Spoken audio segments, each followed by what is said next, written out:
My name is Rachel King. Welcome to my channel. Today is all about the Puff and Pencil zip vest jacket. I made a video a few weeks ago and it was my top 10 patterns of 2024, and I asked you guys to choose your favourite, and the Puff and Pencil zip vest was the overarching winner. So I actually had the opportunity to buy a hard copy of the paper pattern when I was out in North London in Islington a couple of weeks ago. So I took the opportunity to buy it instead of having to use a PDF pattern. So it is available as a PDF, sizes extra small to extra large, and the bust size goes from a 76 bust to a 122 centimetre bust. So this paper pattern comes with and I'm doing the version with the classic sleeve, so it's got the one piece sleeve with it. So I've actually got two manuals. So I've got the zip vest and the sleeve. So if you know anything about Puff and Pencil and you're familiar with their patterns, you know they have this kind of interchangeable thing going on where you can choose your body shape and you can choose various different sleeves and various different cuffs. Really clever. I could have chosen I actually could have had a two-piece sleeve for this, but the pattern that was in the shop was the basic sleeve pattern, so I went with it. So I bought it anyway. So these little manuals are absolutely brilliant. So as I said before, if you've used Puff and Pencil patterns before, you'll know all about them. You've got your body measurements, the actual garment measurements, fabric requirements, suggested fabric types, and what else? So we've got lay plans here, glossary, equipment that you need. So if you're a newbie, it's really helpful. It may be more than enough information if you're an accomplished sewer, but still it's very clear information. And then it goes on to preparation, cutting the fabric, and it takes you through sewing the vest from start to finish, obviously. And as I said before, you can add different sleeves to this garment. So it takes you up to the point where sew sleeves or facing on. So at this point, either you sew the facings on for the sleeve, the gilet version, or if you're doing the sleeve, you'd actually then go to the basic sleeve manual, and that takes you through how to make the sleeve and insert the sleeve and finish the hem. So all brilliantly clear, just great, especially if you're a newbie. Okay, so I'm also going to put a link to the Puff and Pencil website below in the description, so you can have a look, because they've got this sort of facility where you can build your own pattern, because they've got so many different options of the body shape, sleeves and cuffs, so you can have so many variations. I think it's a really great idea. So anyway, link below if you want to have a look at that. Okay, so let's talk about the style. It's described as slightly fitted. It's got a high collar and a centre front zip fastening, and it is unlined. So as I've already said, you can make it with or without the sleeves. So it's either a jacket or a gilet, essentially. The pattern, it's a very simple pattern. It's got body seams front and back. I'm just going to put a line drawing up here because this is in dark indigo, so I know you can't see the seams very well. By the way, I'm going to put that on later, so you won't actually see me wearing it.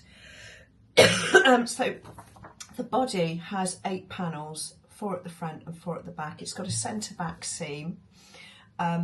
It's got a very simple, very neat stand collar, and that's cut in a single piece. And the outer and the inner collar are identical. It's the same panel. The centre front, it's got a zip fastening. The centre front, the zip goes right up to the top of the collar to it's about that far off the hem, as you can see here. And so the neck, the collar and the centre front and the hem are all finished with quite a deep facing. So you get quite a clean finish with it. Okay, so the fit. Now, interesting.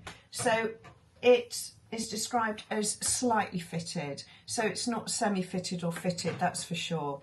I went for medium because my body measurement sat with the body measurement chart in the Puff and Pencil manual. And actually I've got slightly strange proportions. I'm really quite broad across the back and the shoulders, so the medium fitted me across there, but I wouldn't say it didn't fit, but it was a bit too roomy for my liking. I'm 5'5" and I don't want anything too boxy, so I decided to actually take it in from the bust and the waist and the hem all the way through. I didn't take it in very much, so I just took it in into the side seams. So around the total bust measurement I took 1.5, so that's like a scant 3-4 millimeters off each side seam. The waist 2 centimeters, so that's 0.5, and then the hem 3 centimeters in total, so that's about 0.7. So not very much, but it did make a difference, and it sort of just brought the whole thing in and made it a bit neater on me. And of course, if you've seen my How to Achieve a Great Fit, you'll know that I would have made a toile. So I cut this medium-sized pattern in calico, made a toile and fitted it on myself, and realised that I just needed to take that in. And then I drafted a spot and cross paper pattern from the original Puff and Pencil pattern with the amendments on. So now, brilliantly, I have got a pattern that actually fits me for this style, so I can go and make lots of other variations in different fabrics. So it's good to do that. And I like to have a nice clean pattern draft rather than the original pattern that's been chopped about a bit. And the other thing I like to do, all the body panel seams, the sides, these body seams, not the shoulder, not the neckline or the hem or anywhere, or the armhole, but on the main body seams I made the seam allowances 1.5 because I just think it makes the garment a bit heavier, and you get a feeling of quality, I think, in my opinion anyway, and just depends what you're making, but on the whole I prefer to have a larger seam allowance, and you can always trim it back. It's just a personal preference. So I've explored the fit with my toile. I've made the amendments, and I was like really happy that I'd got the correct fit. And really, it's a really simple amendment to make. The sleeve was fine. The sleeve head sat and it really nicely, and this area was clean. There was no sagginess under the arm, which you can sometimes get. There was no dragging, and the collar sat brilliantly. So simple shape. Unfortunately, I didn't have to do many amendments to it. So as you can see, I have made mine in dark indigo. As I said earlier, I'm going to put this on. I just wanted to leave it on the stand because it's easier to talk about it. So the first thing you need to do is you need to do the seam finishings before you put the panels together, and this just makes it so much easier. So I've written this down because I'm going to forget something. I actually bound the centre back seams. I put a photograph up here in close up, but I overlocked the rest of the internal seams. So you do that first, and it just makes it very simple to put together. So you're not overlocking it or binding a seam when you've actually constructed the seam and you've got less room to manoeuvre. So the main body went together really easily. So I made all the body panel seams. I pressed it with a cloth to get a nice finish, and I then made the shoulder seams, and I then put the outer collar on. And I'm going to put a close-up photograph of this. Before I did anything else, I snipped all the internal seams of the collar and the neckline, because you've got quite a curve going on there, and I pressed them all up inside the collar, and I edge stitched around here.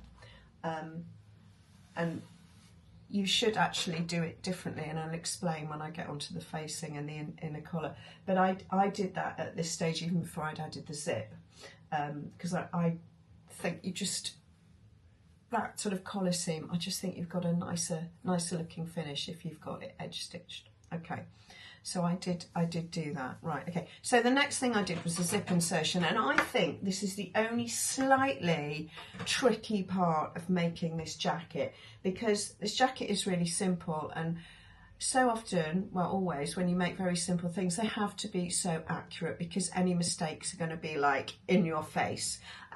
So I actually, it's an open-ended zip, I actually attached the zip to the centre fronts first, before I even considered the facing, because in the instructions it kind of tells you to do it all at the same time. I will explain now. So I followed their guidelines, and they tell you how to mark the top of the zip from the top edge of the collar. They give you a measurement. I did that, that was all fine. But I'm glad I did the zip separately on its own, because when I actually put it on the stand and I zipped it up, these two, is the collar seam there, it was just out by about 2 centimetres and it looked awful. I was so annoyed. So I took one side off, measured it again and put it on again. All good. But they actually advise you in the instructions to base the zip on, then make the facing. So basically the inner collar and the front facing and the hem facing are all attached together, and they advise you to pin it all on top of the zip and the outer, and then stitch it all in one go. But I felt it would be easier and much more straightforward to put the zip on first, then assuming you've made the facing, you pin the facing on right sides to right sides, the zip's in between. And for the centre front, I hope you're following this, for the centre front edges, I actually followed the stitch line that I attached the zip with, and then I knew it was going to be accurate. And for me, that just made it an awful lot easier. So, at this point, you've got the main body is pretty much done. Once I'd stitched the under collar and the centre front and hem facings on all in one piece, I trimmed back the internal seams so they're slightly layered, and also snipped the corners, and then pressed all those edges back with a cloth to get a nice crisped edge. I'll talk about the hand finishing I do on this later. Then I put in the sleeves. Really simple sleeves, just a one-piece sleeve, and they go in really easily. You don't have to do any gauging or easing at the sleeve head. So if you're a newbie and are a bit nervous about sleeves, don't be nervous about these. They're really easy to put in. The other thing I did with the sleeve is when I made the toile, I decided to add on a 3 centimetre sleeve hem, and I've actually bound the inside edge of the sleeve. I don't like mean edges and mean hems. Well, it does depend what you're doing, but on a garment like this, I didn't want a mean hem. So, body's made, sleeves are in. So, I actually did quite a lot of hand finishing on this. Now, in the manual and in the instructions, they actually direct you to top stitch through these facings. They're quite wide facings, so top stitch through all the way around, and it's like a design detail and it's like a design feature, and I like it, but I wanted this to look quite formal and quite clean. I haven't got a chunky metal zip, which you quite often have with denim. I've got a very clean design to match formal looking zip, and the only bit of top stitching I've done is around the collar seam. So I didn't do that top stitching for the facings, but of course I had to secure the hem facing and also the sleeve. So I did invisible hand stitching inside, and that's how I finished it off. And the other thing I did, obviously it's got an inside collar panel. They actually advise you to stitch through all of these layers to secure the inside collar. But as I said to you earlier, even before I put the zip in, I did that edge stitching around the collar seam. I hope this all makes sense. So I had to hand stitch the inside collar. But I think that's the beauty of making something yourself. You can do it that way if you want to. And I'm actually really pleased with it. I think it's a great shape. As I said earlier, I'm going to make it in lots of other fabrics. I'm definitely going to make a gilet version. I also want to make a shorter version as well, a more crop version, maybe up to about here. But yeah, I love it. I think it's a great shape for any wardrobe. Loads of things you could do with it. You could do colour blocking. I think there's a picture on the Puff and Pencil website, and they've done it in like leatherette. And it's like, I think it's red, white and blue, and they've colour blocked, and I think they've probably used a two-piece sleeve, so you can panel the sleeve as well. Yeah, so a great all-round shape. So here is the finished jacket, which I'm really very pleased with, and I'm definitely going to be making more of them. I would say if you're expecting it to be very fitted, it's not. It's got a fair amount of, well, I think it's got a lot of ease in it, and I did have to tweak it and take it in. Although my crossback measurement fitted, I left it quite sort of wide, broad on the shoulders intentionally because I like the styling of it. The sleeves are quite long on me. I prefer that. Prefer them to be longer rather than shorter. I like the length of it as well, but I do think a slightly cropped version would also be really nice. So lots of potential with this, but now of course I've got my my sort of pattern which fits me. I can muck about with it and do gilets and various other versions, maybe make a shorter version and actually explore their different sleeve patterns, because they've got several different sleeve patterns. I might actually do one with a two-piece sleeve, as I said. So I hope you found this interesting, and maybe you're inspired to make a Puff and Pencil zip vest. Thanks for all the recent comments and all the people who have subscribed. I'm glad you're here, and I hope you're enjoying the content. Please keep up with your comments. It's great. It's the best bit of doing this for me, is getting your comments and your feedback. It's really interesting, and it helps me find ideas for new videos. It's Wednesday. I will be back on Sunday with a new video, so I look forward to seeing you then. Bye bye.